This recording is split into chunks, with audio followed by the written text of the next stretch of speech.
Hebu jiulize, umeshawahi kuona maji yanayotiririka kutoka kwenye barafu yakiwa na rangi nyekundu nzito kama damu ya kiumbe hai bila kuwa na jeraha lolote? Mimi naitwa Ima. Hili hapa ni tukio la ajabu linalopatikana katikati ya barafu ya Antarctica, ambapo tangu mwaka 1911 wavumbuzi walipigwa na butwaa kuona maporomoko ya maji mekundu yakitoka ndani ya barafu nyeupe.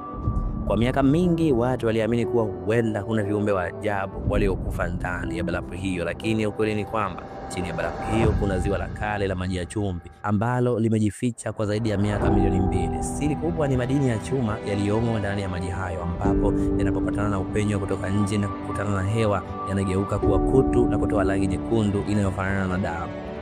Jambo la kushangaza zaidi ni kuwepo kwa viumbe wadogo sana, yaani bakteria, ambao wanaishi ndani ya ziwa hilo la giza bila kuhitaji mwanga wa jua kwa mamilioni ya miaka hadi leo.